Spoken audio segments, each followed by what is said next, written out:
আসসালামু আলাইকুম।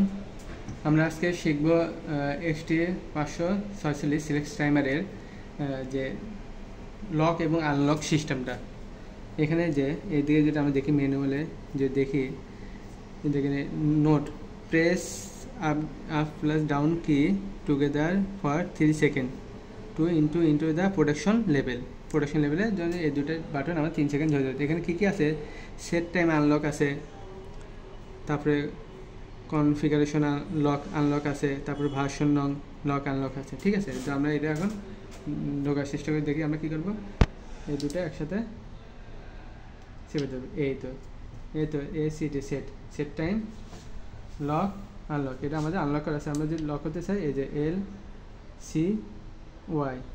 LCK lock, আর এটা যদি আমরা কী করে দিই set time unlock ULK unlock, এটা আমাদের আনলক থাকলো। তারপরে আমরা কী করবো, এই যে কনফিগারেশন, মানে এই যে প্রোগ্রামগুলো আছে না, এর যে প্রোগ্রাম যে সেট করে সেই প্রোগ্রাম যদি আমরা লক করে রাখতে চাই, তাহলে এই যে দিলে LCK লক হয়ে থাকবে। আর যদি আমরা করি যে না প্রোগ্রাম লক করবো না, তাহলে এই যে আনলক অবস্থায় থাকবে।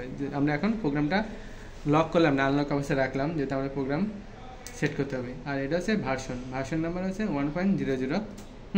এটা যেটা আমরা সেট টাইম লক পেজ, মানে যে সেট টাইম যে লক পেজটা আছে, এটা যদি আমরা লক করতে চাই তখন এখানে আপ ডাউন মাধ্যমে আর কি সেট করা যাবে আর কি। ঠিক আছে, এটা হচ্ছে এটা। আর এটাতে বের হওয়ার জন্য আমাদের এই দুটাই আবার ধরতে হবে।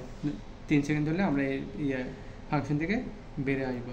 তো এটাই ছিল আর কি সিলেক্ট এক্সটি 546 টাইমারে প্রোটেকশন লেভেলে এন্ট্রি করা এবং বের হওয়ার সিস্টেম আর কি। এটাতে আবার সিস্টেম অন্যরকম। এটাতে সেট দিয়ে এই যে লক আনলকে টিপ দিলে তখন এটাতে এন্ট্রি করা যায় আর কি। তো দুটোই একটু সিস্টেম আলাদা আছে। আজকে আমরা এই যে ছোটোটা দেখালাম আর কি, এটা একটু বড় সাইজ, একটু ছোটোটা দেখালাম। ইনশাআল্লাহ নেক্সট টাইম আমরা এটা বড়টা দেখাবো। ঠিক আছে, ওকে।